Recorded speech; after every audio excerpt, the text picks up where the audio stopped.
Yorana, Yannick Sako pour une nouvelle vidéo. J'aiguise et je polis tes couteaux avec mes pierres japonaises. Quel EDC choisir avant sa routine du matin? Parlons de routine. Est-ce que toi aussi tu prends ton café avec du lait de coco? Si c'est le cas, le b-roll qui va suivre va te plaire.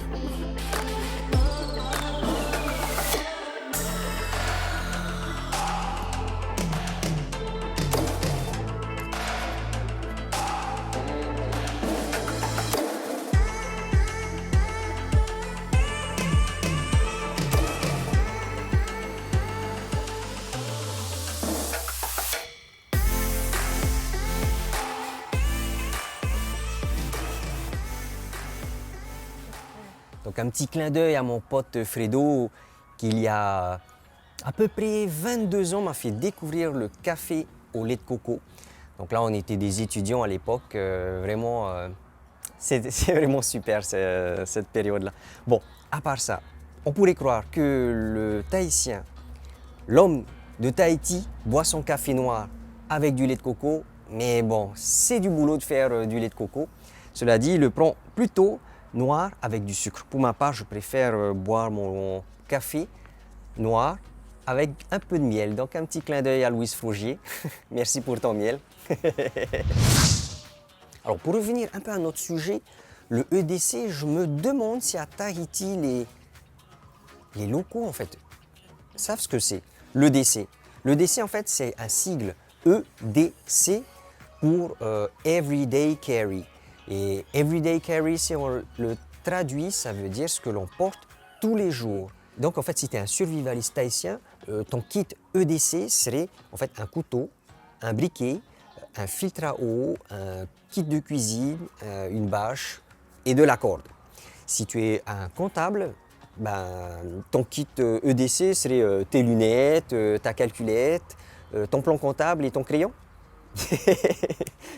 Donc en fait, à part le terme, vraiment le sigle EDC qui est un kit personnel de survie, moi avec mes copains, quand on se rend compte, mes copains qui sont un peu plus familiers avec ce terme EDC, souvent on se voit et on se dit c'est quoi ton EDC? En fait, on se limite à demander c'est quoi ton couteau de poche?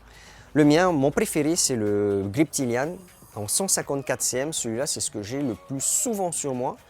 J'aime beaucoup sa lame en 154 cm. Bien sûr, j'ai des lames encore avec un alliage incroyable, avec une dureté pas possible. Mais je trouve que le Benchmade Griptilian en 154 cm, il est super. Il a une lame de 8,5. Un total peut-être manche jusqu'à lame de 21 cm. Une épaisseur de lame de 4 mm. Le 154 cm est un acier en fait, qui a été développé en 1970 aux États-Unis. Ça a été utilisé pour les turbines de jet. Incroyable, hein?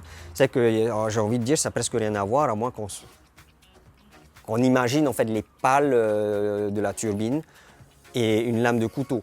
Mais je ne suis pas sûr qu'il s'agissait des pales des turbines qui étaient fabriquées en 154 cm. Sinon, en fait, en 1990, la compagnie Benchmade utilise le 154 cm pour ses lames en acier inoxydable haut de gamme. Et en fait, le 154 cm est un acier premium jusqu'à les années 2000 en fait. La norme française, la norme AFNOR pour le 154 cm, c'est le Z100CD 14.4. À pas confondre en fait, à différencier avec le CPM 154 et le 154 cm. En fait, les deux alliages sont similaires. Ils ont les mêmes composants. Le CPM est un processus de forge à poudre métallique. Donc, qu'est-ce que ça fait pour un couteau? C'est que, apparemment, ça rendrait l'alliage bien plus homogène. Donc, en fait, pour parler de l'alliage, ça me fait rappeler en fait mon couteau Spyderco en Rex 45, série limitée Spring. Et, parce qu'en fait, il est en Rex 45. Le Rex 45, il est enrichi à 8% de cobalt et en plus, il est HSS. Bon, je pense qu'en gros, en fait, le Rex 45 qui est un high-speed steel, ça veut dire tout simplement qu'il a une très bonne tenue de son traitement thermique. Donc j'ai regardé sur internet ce petit couteau de chez Spyderco en Rex 45. Ben, en fait, il a une dureté HRC de 67 et ça, c'est vrai que j'avais complètement oublié. C'est vraiment des fous, quoi.